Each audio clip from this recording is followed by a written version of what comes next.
Hello learners, welcome back to my channel. Hope you all are doing well. तो आज हम class 6 geography से पढ़ने वाले हैं the earth in the solar system. The solar system. अब ये सोलर सिस्टम क्या है? अब आपने ये नाम तो सुना ही होगा, बहुत बार सुना होगा, लेकिन क्या आप जानते हैं कि सोलर सिस्टम के अंदर आता क्या क्या है? आज हम वो ही जानते हैं। सन, 8 प्लैनेट्स, सैटेलाइट्स और अदर सेलेस्टियल बॉडीज जिसमें कि काउंट होते हैं एस्ट्रॉइड्स एंड मेट्रॉइड्स, ये फॉर्म करते हैं सोलर सिस्टम को। मतलब सोलर सिस्टम के अंदर सन भी है, 8 प्लैनेट्स भी हैं, उनके सैटेलाइट्स भी हैं और साथ में अदर सेलेस्टियल बॉडीज जिनमें एस्ट्रॉइड्स और मेटेरॉइड्स शामिल होते हैं। वो सब मिलकर बनाते हैं solar system. The sun. The sun is the centre of the solar system. जो हमारा सन है, सूरज है, वो बिल्कुल सेंटर में है हमारे सोलर सिस्टम की। और ये बहुत ही हॉट है और ह्यूज है, मतलब बहुत ज्यादा बड़ा है और साथ ही साथ बहुत हॉट है, एक्सट्रीम हॉट है। अगर इसके पास कोई भी चीज जाएगी तो वो बिल्कुल जल जाएगी या राख हो जाएगी, और हो सकता है हमें उसके रेसिड्यूज भी ना मिले। और सन जो है वो अल्टीमेट सोर्स है हीट और लाइट का हमारे सोलर सिस्टम में। अदरवाइज कोई और प्लैनेट जो है वो शाइन तो करता नहीं है सन के जितना। जो सन है वो इकलौता ऐसा सोर्स है हमारे पास जिसके थ्रू हमें हीट और लाइट दोनों मिलती है। और ये हमारे अर्थ से 150 मिलियन किलोमीटर दूर है, मतलब बहुत ज्यादा दूर है। अब बात करते हैं हम हमारे अर्थ की। अर्थ जो है वो थर्ड नियरेस्ट प्लैनेट है सन से, तीसरे नंबर पे आता है। और साथ में अगर हम साइज के बेस पे बात करें तो जो अर्थ है वो फिफ्थ लार्जेस्ट प्लैनेट है, फिफ्थ नंबर पे है साइज के ऊपर। जो अर्थ है वो थोड़ा सा फ्लैट है अपने पोल्स के एरिया से, इसी वजह से अर्थ का जो शेप है उसको डिस्क्राइब किया गया है ऐसा जियोइड। अर्थ पे वाटर और एयर प्रेजेंट है, इसी वजह से अर्थ पे सर्वाइवल है, मतलब लोग जिंदा रह सकते हैं। और ऐसा कोई अदर प्लैनेट नहीं है जहाँ पे वाटर और एयर दोनों प्रेजेंट हो। इसी वजह से सिर्फ और सिर्फ अर्थ है जहाँ पे लोग रहते हैं, एनिमल्स हैं, प्लांट्स हैं। अदरवाइज और कोई ऐसा प्लैनेट नहीं है एग्जिस्ट करता अभी तक जहां पर लाइफ एग्जिस्ट करती हो। Why the earth is called a blue planet, कि अर्थ को ब्लू प्लैनेट क्यों बोला जाता है? चलो अब इसको देखते हैं। अगर हम कभी आउटर स्पेस से अर्थ को देखें तो वो ब्लू दिखाई देता है। और ब्लू क्यों दिखाई देता है? क्योंकि हमारा जो अर्थ है वो 2/3 सरफेस से पानी से घिरा हुआ है, इसी वजह से इसको ब्लू प्लैनेट बोला जाता है।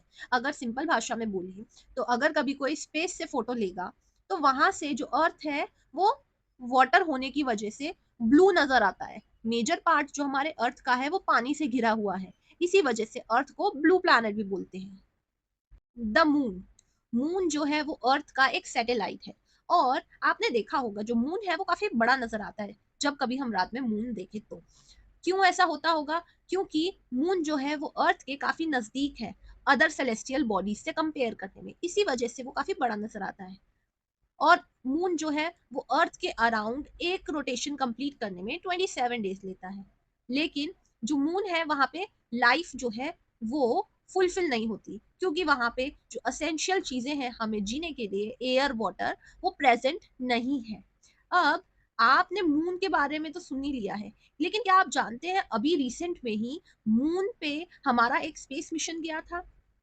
अगर जानते हैं तो do comment in the comment section for your answers.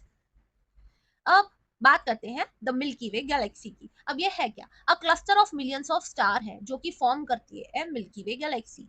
और जो हमारा सोलर सिस्टम है, सोलर सिस्टम के अंदर अर्थ, हमारे 8 प्लैनेट्स, उनकी सैटेलाइट, एस्ट्रॉइड्स, मेटेरॉइड्स, ये सारे जो हैं दो मिल्की वे गैलेक्सी के पार्ट हैं, उसी के अंदर आते हैं।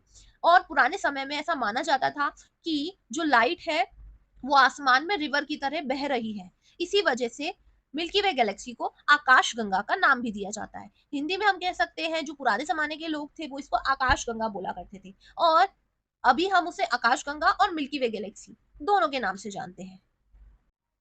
एस्टेरॉइड्स। अब ये एस्टेरॉइड्स क्या है? ये टाइनी बॉडीज हैं जो सन के अराउंड मूव करती हैं। और अगर हम इनको देखें, इनका एग्जिस्टेंस कहाँ पे है?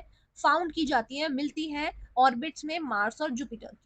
जुपिटर और मार्स के बीच का जो एरिया है, पाथ है, वहां पे पाई जाती है। और अगर देखें, कुछ साइंटिस्ट थे, उनका मानना है जो एस्टेरॉइड्स हैं वो पार्ट हुआ करते थे प्लैनेट्स का, जो कि बहुत टाइम पहले एक्सप्लोड हो गए थे, और आज के टाइम पे वो काफी टाइनी बॉडीज बन चुके हैं। अब अगर हम देखें, आप सब लोगों ने रात के टाइम पे टूटता हुआ तारा तो देखा ही होगा और उससे विश भी मांगी होगी, लेकिन आप जानते हैं टूटता हुआ तारा ये एक्चुअल में इसका नाम क्या है? नहीं जानते? चलिए, उन्हें मेटेरॉइड्स बोला जाता है। वो एक्चुअल में क्या है? वो स्मॉल पीसेस ऑफ रॉक है जो कि सन के आसपास घूमते हैं, और जब कभी वो सन के आसपास से रास्ता भटक के अर्थ सरफेस में आ जाते हैं और काफी स्पीड में आते हैं, जिसकी वजह से हमें ऐसा लगता है कि किसी ने बहुत तेजी से रॉकेट सा छोड़ दिया है, बट एक्चुअल में वो मेटेरॉइड्स होते हैं। तो आज का सेशन यही खत्म होता है। Hope you all like the session. If this information is helpful to you, do subscribe my channel and follow us for more such educational videos. Thank you.